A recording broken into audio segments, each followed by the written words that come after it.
മകൻ അച്ഛനെ വെട്ടിക്കൊന്നു എന്നൊരു വാർത്ത നമ്മളെല്ലാവരും അറിഞ്ഞാണല്ലോ. നമ്മുടെ നാട്ടിലാണ് ഈ ഒരു സംഭവം ഉണ്ടായിരിക്കുന്നത്. അതായത് ശരിക്കും പറഞ്ഞാൽ എൻ്റെ വീട്ടിൽ നിന്ന് അത്യാവശ്യം കുറച്ച് ദൂരമേ ഉള്ളൂ ആ ഒരു സ്പോട്ടിലേക്ക്. ആ ഒരു വ്യക്തി, ആ ഒരു ക്രൈം ചെയ്ത ആ ഒരു വ്യക്തി ഒരു അഡ്വക്കേറ്റ് കൂടിയാണ്. നിയമം പഠിച്ച ഒരു വ്യക്തിയാണ് ഇങ്ങനെ ഒരു സംഭവം ചെയ്തേക്കുന്നത് പോലും. സ്വന്തം അച്ഛനും അമ്മയും അത്ര മൃഗീയമായിട്ടാണ് വെട്ടി ആദ്യം പരിക്കേൽപ്പിച്ചതും അതിൽ അച്ഛൻ പിന്നെ മരിച്ചു പോവുകയും ചെയ്തത്.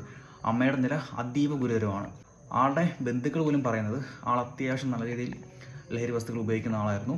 സാമ്പത്തിക പ്രശ്നമായിട്ട് ആൾ മിക്കവാറും വീട്ടിൽ വഴക്കിടാറുണ്ടെന്നും പല ബന്ധുക്കളും പറയപ്പെടുന്നുണ്ട്. കഴിഞ്ഞ ദിവസം അങ്ങനെ ഒരു ഇഷ്യൂ വീട്ടിലുണ്ടാവുകയും ചെയ്യുന്നതാണ് പല റിപ്പോർട്ടുകളും പറയുന്നത്. ഈ ഒരു ക്രൈം ചെയ്ത ഈ വ്യക്തിക്ക് അധികം പ്രായമൊന്നുമില്ല. അറൗണ്ട് ഒരു 27-26 വയസ്സ് ആ ഒരു റേഞ്ച് ഏകദേശം കാണത്തുള്ളൂ.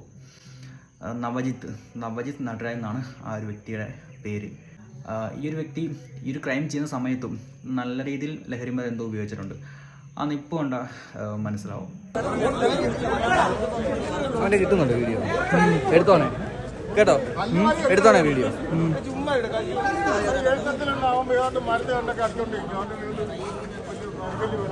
അത്രയും കഷ്ടപ്പെട്ട് പഠിപ്പിച്ച് ഒരു അഡ്വക്കേറ്റ് ആക്കിയ ആ ഒരു അച്ഛനെ അമ്മയാണ് അവൻ ഈ ഒരു പണി ലാസ്റ്റ് കാണിച്ചത്. ഒരുപക്ഷെ അവൻ്റെ ഒരു സ്വഭാവത്തെയല്ല ചെയ്തേക്കുന്നത്, അവൻ ഉപയോഗിച്ചേക്കുന്ന ആ ഒരു ലഹരി മരുന്നിൻ്റെ പുറത്തിടയ്ക്കും ചെയ്തേക്കുന്നത്.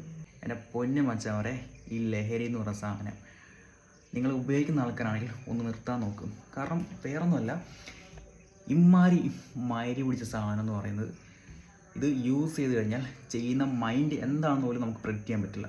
അതുകൊണ്ട് ദയവ് ചെയ്ത് ഇത് യൂസ് ചെയ്യുന്ന ആൾക്കാരുണ്ടെങ്കിൽ നിർത്ത്, അല്ലെങ്കിൽ എനിക്ക് ഓമ്പി തെറ്റണം മയിലുകളെ, അല്ല എന്താ പറയുന്നത്.